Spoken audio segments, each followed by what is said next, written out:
Community radio ബെൻസിഗറിൽ ഇപ്പോൾ കൊല്ലം അടയാളപ്പെടുത്തുന്നു. തയ്യാറാക്കി അവതരിപ്പിക്കുന്നത് വല്യശാല രാജു. കൊല്ലം തോട് ക്രിസ്തുവർഷം 1824 1829 മധ്യേ റാണി പാർവതിബായിയുടെ കാലത്താണ് കൊല്ലം തോട് വെട്ടിയത്. ദിവാൻ വെങ്കിട്ടറാവുവാണ് പണിക്ക് മേൽനോട്ടം വഹിച്ചത്.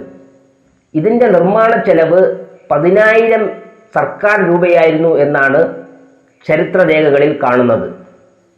1755 1756 കൊല്ലത്ത് നിന്ന് കായംകുളത്തേക്ക് രാമയ്യൻ ദളവയുടെ നേതൃത്വത്തിൽ ഒരു തോട് പണിതിരുന്നു. ഇതുമായി ബന്ധിക്കാൻ തെക്ക് നിന്ന് പഴയാർ എന്നൊരു തോടുണ്ടായിരുന്നു. കിളികല്ലൂർ മങ്ങാട് വഴി തോട് അഷ്ടമുടിക്കായലിലാണ് പതിച്ചിരുന്നത്. കൊല്ലം തോടിന് നഗരത്തിൽ 7.5 കിലോമീറ്ററാണ് നീളം ഉണ്ടായിരുന്നത്. തിരുവനന്തപുരം ഷൊർണൂർ ദേശീയ ജലപാതയുടെ ഭാഗമെന്ന നിലയിൽ TS കനാൽ എന്നാണ് ഇത് അറിയപ്പെട്ടത്. നഗരത്തെ രണ്ടായി പകുത്തുകൊണ്ടാണ് കൊല്ലം തോട് കടന്നു പോകുന്നത്.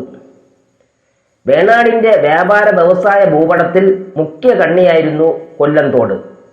കേരളവർമ്മ വല്യകോയി തമ്പുരാന്റെ സന്ദേശ കാവ്യത്തിൽ മയൂരത്തിൻ്റെ സഞ്ചാരപഥവും കൊല്ലം തോടുമായി ബന്ധപ്പെട്ടാണ് കിടക്കുന്നത്.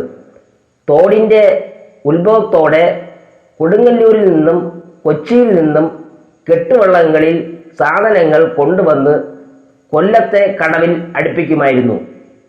ചെളി കൊണ്ടുവരാനും ഓട് ആലപ്പുഴ തുടങ്ങിയ മാർക്കറ്റുകളിൽ എത്തിക്കാനും തോടുമാർഗം സഹായകരമായതോടെ ഓട് വ്യവസായം കൊല്ലത്ത് വളർന്നു.